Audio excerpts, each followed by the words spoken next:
देखिए भाई, बिना टाइम वेस्ट किए नेक्स्ट जो आप लोगों के हरियाणा जीके के प्रीवियस ईयर क्वेश्चन हैं वो हम लोग डिस्कस करेंगे।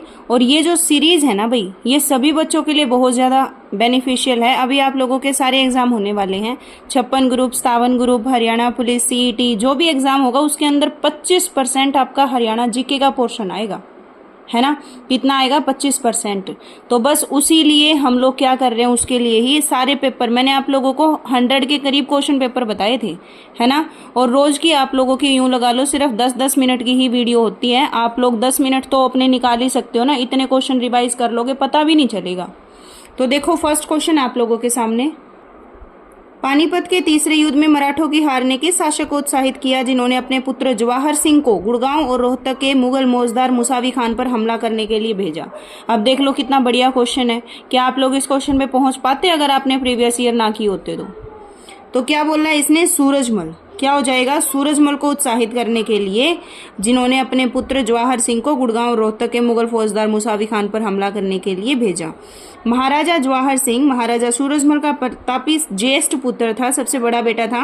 वो भरतपुर के शासक थे। पानीपत की तीसरी लड़ाई के बाद मराठों की हार से उत्साहित महाराजा सूरजमल ने अपने पुत्र जवाहर सिंह को मुगल फौजदार मुसावी खान पर हमला करने के लिए भेजा था। इनकी हत्या 25 दिसंबर 1763 को हिंडन नदी के किनारे नजीबुद्दौला ने की थी। भाई किसने हत्या की? नजीबुद्दौला ने। तो याद रखना, इस क्वेश्चन को माइंड में सेट कर लो, यहाँ पे आया है तो तुम्हारे पेपर में भी देखने को मिलेगा। नेक्स्ट क्वेश्चन है नारनौल का प्राचीन नाम।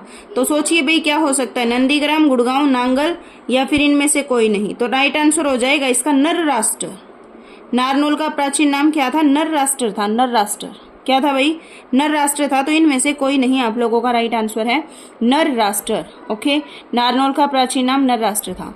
बात करते हैं नेक्स्ट क्वेश्चन की, हरियाणा राज्य ने किसको बढ़ावा देने के लिए policy for certification and standardization of AYUSH facilities लागू किया? तो किसको भाई? आयुष को। अब इसके अंदर आयुष वर्ड आया ना, तो आयुष के लिए ही किया होगा ना, है ना। ठीक है, आयुष को बढ़ोतरी देने के लिए आप लोगों की ये योजना, ये फैसिलिटी लागू की गई है। नेक्स्ट क्वेश्चन है आप लोगों के सामने, किस जिले में स्थापित ऑक्सीवैन का नाम पंडित जसराज ऑक्सीवैन रखने की घोषणा की है? किस जिले में स्थापित ऑक्सीवैन का नाम पंडित जसराज ऑक्सीवैन रखने की घोषणा की है? तो राइट आंसर हो जाएगा पंचकुला। क्या हो जाएगा भी? पंचकुला। पंडित जसराज जी की 93वीं जयंती पर मनोहर लाल खट्टर जी ने पंचकुला के ऑक्सीवन पार्क का नाम आप लोगों का पंडित जसराज के नाम पे रखने की घोषणा की है। इसके अलावा पंडित जसराज के गांव पीली मंदोरी के दोनों मुख्य द्वार भी उनके नाम पे होंगे। अच्छा, पंडित जो जसराज थे वो कौन से डिस्ट्रिक्ट से बिलोंग करते थे? ये बात आप कमेंट बॉक्स में बताएंगे। पंडित जसराज जी का जन्म जो संबंध है वो कौन से जिले से है? ठीक है, नेक्स्ट क्वेश्चन है आपके सामने, किस जिले में सबसे पहले हरियाणा साहित्य संगम की स्थापना की गई? फरीदाबाद, पंचकुला, गुड़गांव या करनाल? तो राइट आंसर क्या हो जाएगा? पंचकुला के अंदर। पंचकुला के अंदर आपके हरियाणा साहित्य संगम की स्थापना की गई थी। ठीक है, नेक्स्ट क्वेश्चन है, हरियाणा से किस बैडमिंटन खिलाड़ी ने राष्ट्रीय महिला बैडमिंटन चैंपियनशिप 2023 का खिताब जीता था? तो अनुपमा उपाध्याय ने। किसने भाई? अनुपमा उपाध्याय ने। किसने? अनुपमा उपाध्याय ने। इन्होंने सीनियर राष्ट्रीय बैडमिंटनशिप 2023 के फाइनल मुकाबले में छत्तीसगढ़ की आकर्षी को हरा के विजेता बनी थी। ऐसा करने वाली पहली हरियाणवी खिलाड़ी है। इनका संबंध पंचकुला से है। अनुपमा उपाध्याय कहाँ से है? पंचकुला से। जन्म हुआ था 12 फरवरी 2005 को। ठीक है, नेक्स्ट क्वेश्चन है, जगाधरी शहर किसके लिए प्रसिद्ध है? तो जगाधरी शहर, वहां पे आप लोगों को पित्तल और तांबा के, वैसे तो वो इंडस्ट्रियल एरिया है ना, वहां पे बहुत सारी फैक्ट्रीज हैं आप लोगों की, बर्तनों की ही खासकर। तो पित्तल और तांबा आप लोगों का राइट आंसर बन जाएगा जगाधरी के लिए। ओके, रेलवे कार्यशाला और पित्तल रेलवे कार्यशाला भी है भाई वहां पे, इन दोनों के लिए। तो ऑप्शन नंबर डी भी सही है इस हिसाब से। तो रेलवे कार्यशाला जगाधरी की स्थापना कार्यशाला 8 फरवरी 1952 को की गई थी। नेक्स्ट क्वेश्चन है, हरियाणा की मुख्य नदियां कौन सी है? तो मुख्य नदियां हैं यमुना और घग्गर। कौन सी है भाई? यमुना और घग्गर। ये हरियाणा की मुख्य नदियां है। यमुना 12मासी है और घग्गर बरसाती नदी है। ठीक है, नेक्स्ट क्वेश्चन है आप लोगों के सामने, निम्न में से किसे एक स्वायत्त राज्य की अवधारणा का प्रसार करने वाली एक समिति की प्रमुखता की है और उन्हें हरियाणा केसरी के नाम से? अब ये पूरा क्वेश्चन तो हमें नहीं पता था, बट हमें ये पता है हरियाणा केसरी के नाम से किसको जाना जाता है। तो पंडित नेकीराम शर्मा आप लोगों के राइट आंसर आ जाएगा भाई। ओके, ठीक है, देखिए, पंडित नेकीराम शर्मा 1916 में तिलक के स्वराज संघ के सदस्य हैं तथा 1920 में डिविजनल कॉन्फ्रेंस के सचिव बने थे। 1925 से 30 तक लाला लाजपत राय और मदन मोहन मालवीय के साथ रहे। इन्हें हरियाणा का केसरी कहा जाता है। पंडित नेकीराम शर्मा, नेकीराम शर्मा। नेक्स्ट क्वेश्चन है, किस अधिनियम के तहत हरियाणा में शिक्षा के अधिकार को कानून का अधिकार बनाया गया? शिक्षा का अधिनियम 2009 के तहत 2009 के तहत शिक्षा के अधिकार को कानूनी अधिकार बना दिया गया था। शिक्षा का अधिकार अधिनियम 2009 में देश में गरीब शिक्षा से वंचित बच्चों को निःशुल्क शिक्षा देने के लिए और इस अधिनियम के तहत 6 से 14 साल के बच्चों को अनिवार्य स्कूली शिक्षा मुफ्त में दी जाएगी। तो ये अधिनियम कौन सा है आपका? शिक्षा का अधिकार अधिनियम 2009। किसका? 2009। अब बच्चों को अगर मान लो अनपढ़ रखा जाए, पढ़ाया ही ना जाए, तो हम इस बात पे क्या बोलेंगे कि नो, नहीं, बच्चों को अनपढ़ नहीं रखना, नो। तो बस वहीं से याद हो जाएगा 2009। क्लियर? Next question. नेक्स्ट है, निम्न में से किस वर्ष में हरियाणा में भिंडावास पक्षी अभ्यारण्य की स्थापना की गई है? भिंडावास पक्षी अभ्यारण्य, ये हो जाएगा आप लोगों का 2009 के अंदर ही, भिंडावास पक्षी अभ्यारण्य। ठीक है,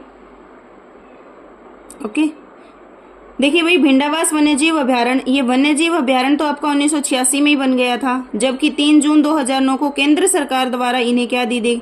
सबसे पहले तो राज्य सरकार ने इसको घोषित कर दिया था कि ये पक्षी अभ्यारण्य है, बट इसने बोला है केंद्र सरकार ने 2009 में किया था। कब? 2009 में। तो या तो ऑप्शन में 1986 मिलेगा अगर राज्य सरकार का पूछ ले तो, बट 1986 ऑप्शन में नहीं है, तो आप किसके साथ जाएंगे? 2009। ये बात केंद्र की कर रहा है। क्लियर? नेक्स्ट है, हरियाणा की बागवानी विश्वविद्यालय की स्थापना कहाँ की जा रही है? तो करनाल इसका राइट आंसर हो जाएगा। बागवानी विश्वविद्यालय करनाल। हरियाणा में महाराणा प्रताप बागवानी विश्वविद्यालय की स्थापना करनाल जिले में करी जा रही है। निम्न में से कौन सा नृत्य स्त्रियों के द्वारा किया जाता है? तो जो तीज वाला नृत्य है ना, भी तीज पे तोड़ते ही नाचती है, नए नए सूट, नई नई चूड़ियां डाल के, तीज हो जाएगा। ओके। नेक्स्ट है भाई, हरियाणा के लोगों द्वारा मुख्यतः पहना जाने वाला, एम्ब्रॉयडरी किया जाने वाला लंबा कुर्ता किस नाम से जाना जाता है? लंबा कुर्ता, कुर्ता, कमीज, कामरी या अंगरखा? तो राइट आंसर हो जाएगा अंगरखा। क्या हो जाएगा? अंगरखा वक्ष या छाती को ढकने हेतु पहना जाने वाला वस्त्र है। Okay. Haryana kidney HIV cancer मरीज पेंशन योजना उपयुक्त व्याधियों से पीड़ित मरीजों के लिए हरियाणा सरकार द्वारा लागू की गई नई योजना में मरीजों को कितने पैसे दिए जाते हैं? तो आप लोग बोलेंगे 2250 प्रति माह पेंशन। क्या? 2250 प्रति माह पेंशन। नेक्स्ट क्वेश्चन की तरफ बढ़ते हैं। अर्जुनायन गणराज्य में किसके साथ मिलकर कुषाणों को पराजित किया था? अर्जुनायन गणराज्य ने किसके साथ मिलके? योद्धों के साथ मिलके। ठीक है, योद्धे के साथ मिलके कुषाणों को पराजित कर दिया था। कुषाणों के विरुद्ध कुनिंदों और योद्धों ने एक साथ युद्ध लड़ा था। इसकी पुष्टि प्रसिद्ध विद्वान डॉक्टर अल्तेकर ने योद्धागण के सिक्के पर अंकित द्वि आ जाएगा, धी शब्द के आधार पे की है। ओके। नेक्स्ट क्वेश्चन है आपके सामने, यहाँ देखिए। मेल करना है भाई, सूची का मिलान करना है, मेल मिलाप। जींद का मेल मिलाप किसके साथ करेंगे आप लोग? तो मैम जींद का तो साफ साफ दिख रहा है, सफीदो कहाँ है? जींद में। ओके जी। उसके बाद हमें रतिया का भी पता है मैम, रतिया कहाँ है? फतेहाबाद में। इसका भी पता था हमें, अब इनका नहीं पता भाई। तो क्या हम इन दोनों के अकॉर्डिंग ऑप्शन पे पहुंच सकते हैं? देखो, जींद, सफीदो, ए का मिलान है 3 के साथ, एक का मिलान है 3 के, ये कैंसिल हो जाएगा, ये कैंसिल हो जाएगा। उसके बाद सी का मिलान है आप लोगों का 2 के साथ, सी का मिलान है 2 के साथ, तो ए भी कैंसिल हो जाएगा। राइट आंसर क्या आएगा? बी। अगर ये तो सबसे अच्छे क्वेश्चन होते हैं पेपर में, ये आ जाए ना, यूं समझ लो 99% आपका 1 नंबर पक्का है। कैसे? क्योंकि 2 का सबको पता होता है, 2 ही नहीं पता होते, वो ऑप्शन एलिमिनेशन मेथड से आप लोग आंसर पे पहुंच जाओगे। नेक्स्ट क्वेश्चन है, महेंद्रगढ़ का नाम किसके नाम पे पड़ा था? तो राइट आंसर बन जाएगा आप लोगों का राजा महेंद्र सिंह के नाम पे। और राजा महेंद्र किसका बेटा था? राजा महेंद्र। अभी पीछे क्वेश्चन आया था थोड़े दिन पहले, इसी में जो हम ये प्रैक्टिस सेट कर रहे हैं, इसी के अंदर क्वेश्चन आया था, राजा महेंद्र के पिता का क्या नाम था? राजा नरेंद्र। क्या? राजा नरेंद्र के बेटे राजा महेंद्र के नाम पे महेंद्रगढ़ का नाम पड़ा था। ओके। नेक्स्ट क्वेश्चन है, निम्न में से किस जिले में अनंगपुर बांध स्थित है? अनंगपुर बांध आप लोगों का किस जिले में है? बताओ। राइट आंसर बन जाएगा आप लोगों का फरीदाबाद। क्या बन जाएगा? फरीदाबाद। अनंगपुर बांध आप लोगों का फरीदाबाद में है। नेक्स्ट क्वेश्चन की तरफ बढ़ते हैं। नाहर सिंह, यहाँ पे देखो भाई, अनंगपुर बांध आप लोगों का फरीदाबाद जिले में है। यह हाइड्रोलिक बांध है भाई आप लोगों का, इसे ग्रेविटी बांध के नाम से भी जाना जाता है, याद रखना। ग्रेविटी बांध के नाम से किसको जाना जाता है? अनंगपुर बांध को। किसको? अनंगपुर बांध को। इसका निर्माण 8वीं शताब्दी में तोमर वंश के राजा अनंगपाल तोमर के द्वारा किया गया था। नेक्स्ट क्वेश्चन है, नाहर सिंह मुख्य सामंती नेता का संबंध हरियाणा के कौन से जिले से था? ये क्वेश्चन तो सबने रट रखा होगा, नाहर सिंह बल्लभगढ़, नाहर सिंह बल्लभगढ़, नाहर सिंह बल्लभगढ़। तो नाहर सिंह का संबंध आपके बल्लभगढ़ रियासत से था। ठीक है भाई। और फरीदाबाद से आप लोगों का कौन था? भानु सिंह। ठीक है, तो ये आप लोगों के इसके क्वेश्चन पेपर थे। अब हम नेक्स्ट के अंदर आप लोगों का टीजीटी म्यूजिक का क्वेश्चन पेपर डिस्कस करेंगे। ठीक है भाई। और है ना, सारे बच्चे जो आप लोगों की ये क्लासेज हैं इनको लाइक शेयर कर दिया करो भाई अपने फ्रेंड्स के पास। मैं इस सीरीज को बंद कर दूंगी, सही बता रही हूँ। ओके, पढ़ते रहा करो।